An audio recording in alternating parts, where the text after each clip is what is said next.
Hello everyone, আসসালামু আলাইকুম। আজকে আমি তৈরি করতে যাচ্ছি মধুভাত। দেখেন, মধুভাত তৈরি করার জন্য এখানে আমি আধা কিলো চিনি গুঁড়া চাউল নিয়েছি। চাউলগুলো ভালোভাবে ধুয়ে নিব। দেখেন, ভালোভাবে ধুয়ে আমি চাউলগুলো এখন রান্না করতে যাব। আধা কিলো চাউলের সাথে আমি 1.5 কিলো পানি অ্যাড করেছি। এখানে দেখেন, 1.5 কিলো পানি অ্যাড করে এখন আমি এগুলো ভাত তৈরি করব। দেখেন, ভাত রান্নার জন্য আমি চুলাতে হাঁড়িটা বসিয়ে দিয়েছি চাউল দিয়ে এবং ঢাকনা দিয়ে ঢেকে চুলাটা অন করে দিব। দেখেন, আমার ভাতগুলো হয়ে আসছে। দেখেন, আবার নেড়ে ছেড়ে দিব। যখন হয়ে আসবে তখন এরকম ডাল কুড়ানির সাহায্যে নেড়ে ছেড়ে দিতে হবে কিছুক্ষণ পর পর। দেখেন, এভাবে নেড়ে ছেড়ে তারপর আমি আবার পরিমাণ মতো লবণ দিয়ে আবার ডাল কুড়ানি দিয়ে ভালোভাবে নেড়ে ছেড়ে নিচ্ছি ভাতগুলো।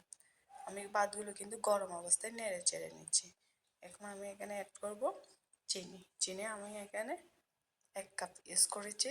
লাগলে আপনারা পরে চিনিটা দেখে অ্যাড করতে পারবেন। দেখেন, চিনি দিয়ে আমি আবার ভাতগুলো ভালোভাবে ঢাল ঘুরানির সাহায্যে ভালোভাবে নেড়ে চেড়ে নিচ্ছি।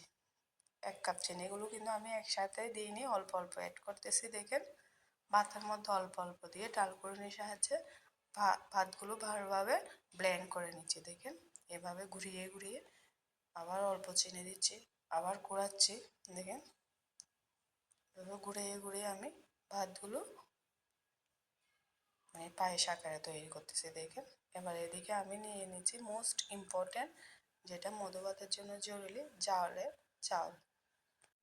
জ্বালার চাউলটা আমি ধুয়ে শুকিয়ে ব্লেন্ডারে ব্লেন্ড করে নিয়ে আমি অল্প অল্প করে ভাতের সঙ্গে অ্যাড করে ডাল গুঁড়ির সাহায্যে এগুলো ভাতের সাথে মিশিয়ে নিব। দেখেন, এরকম ডাল গুঁড়ির সাহায্যে ভালোভাবে গুটে নিব। দেখছেন, এভাবে অল্প অল্প আবার দিচ্ছি জ্বালার চাউলগুলো।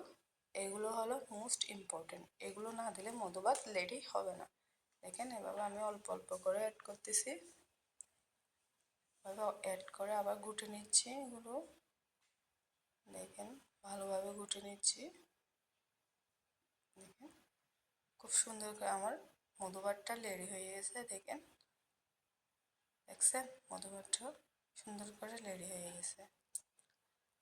এখন এর উপরে আমি অল্প জ্বালা চাউল রাখছি, ওগুলো ছিটিয়ে দিচ্ছি। দেখেন, ভালোভাবে ছিটিয়ে দিয়েছি।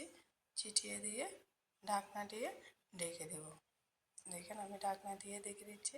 আমার ঢাকনাটা একটা ছিদ্র আছে, ওই ছিদ্রটা আমি একটা কাগজের সাহায্যে বন্ধ করে দেব। দেখছেন, বন্ধ করে দিচ্ছি। এখন ভাতগুলো আমি রেস্টে রাখবো 6 ঘন্টার জন্য। 6 ঘন্টার পরে আবার ফিরে এসেছি। দেখেন, আমার মধুভাতটা রেডি। এখন আমি এখানে নারকেল কোড়া দিয়ে আমার মধুভাতটা পরিবেশন করেছি। দেখেন, এভাবে আপনারা বাসায় মধুভাত তৈরি করে খেতে পারেন। আমার রেসিপিটা ভালো লাগলে বাসায় ট্রাই করে দেখবেন। আজকে এতটুকু শেষ। খুদা হাফেজ, বাই বাই। আমার চ্যানেলে একটা সাবস্ক্রাইব করিয়েন। ওকে, বাই, সি ইউ।